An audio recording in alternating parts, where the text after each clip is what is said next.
మిమ్మల్ని చూస్తే ఆశ్చర్యం వేస్తుందని. ఇంకా మీరు ఎప్పుడు మాయల నుంచి బయటకు వస్తారో అర్థం కావడం లేదు. ఆయన ఒక స్క్రిప్ట్ చదివేది మీకు అర్థమవుతుంది.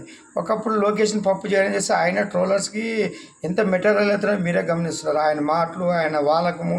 ఒకప్పుడు బయట తిరిగి ఇప్పుడు మళ్ళీ ఎలక్షన్ వచ్చినప్పుడు ఎట్లా తయారైండే, గెలిచినాక ప్యాలెస్ ఎట్లా కూర్చునిండే, ఒక్కొక్కరిని ఎట్లా అవమానం చేసుకుంటా ఈ లోపల ఒక నియంతలా తయారైన మీకు అర్థమవుతుందా? ఏదో డబ్బులు వేసి అది కూడా 10 లక్షల కోట్ల పైన అప్పు ఉంది. మళ్ళీ 5 ఏళ్ళు వచ్చిన ఆదాయం లెక్కే చెప్పలేదు. విచ్చిలు పెడతాను రా నాయన. పెయింట్లు వేయడం తీయడం అదే డబ్బులు లాసు.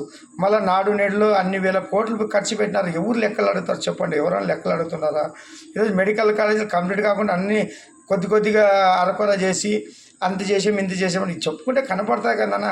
ఈరోజు సోషల్ మీడియా ద్వారా అన్నీ బయటకు వస్తాయి. మనం ఏం మాట్లాడేకి లేదు. ఆ మాట్లాడేకి లేక అనవసరంగా ఇప్పుడు మద్యం కేసు. అరే ప్రతి ఒక్క ప్రభుత్వంలోన ఈ రాజకీయాలు వచ్చేదే అవినీతి చేసేకి. కొంతమంది నాయకులు డబ్బులు ఇచ్చి గెలిచి లోపల అవినీతి పనులు చేస్తుంటారు. వాళ్ళంతా ఎన్ని రోజులు తాగుతుంది. ఇప్పుడు అన్నీ బయటకు అసలు ఏరిపోతాడు. ఏ పార్టీలోనైనా ఉంటారు. ఎవరేం సంపంగలేం లేదు. కార్యకర్తలు కూడా తెలుసుకోవాలి. మీరు ఇంత పెద్ద పార్టీని గెలిపించి డెవలప్మెంట్ అమరావతి, పోలవరం అన్నీ పూర్తయ్యాక అంత సహకారాలు చేసి మంచి పేరు తెచ్చుకుంటుంటే మీలాంటి చిల్లర రాజకీయ నాయకుల వల్ల చిల్లర పనులు చేసి అంత రాజకీయాలకే చెడ్డ పేరు వస్తుంది. ఈరోజు ప్రతి ఒక్క దాంట్లో కల్తీ ఏ దాంట్లో లేదు చెప్పు. బీడీ నుంచి మొదలు పెడితే బియ్యము, బ్యాళ్ళు అన్నీ కల్తీ. మొత్తము ఈ కల్తీదే ఒక ఇదైపోయింది. దీని మీద ఉక్కుపాదం మోపాల ప్రభుత్వం కూడా.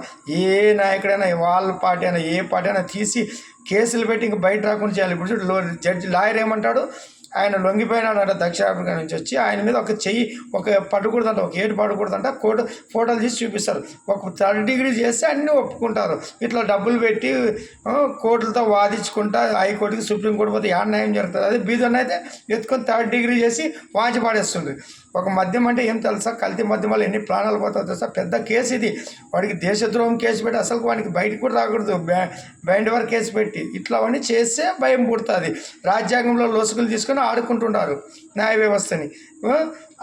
ఇవన్నీ మార్చి మన ఆయన వీరభద్ర రాజ్యాంగం వస్తున్నది. మీకు అంటే ముందు కట్టమవుతుంది. తప్పు చేయాలంటే భయపడాలి. నార తీస్తాడు వీరభద్రుడు. జై భద్ర నమో నమః.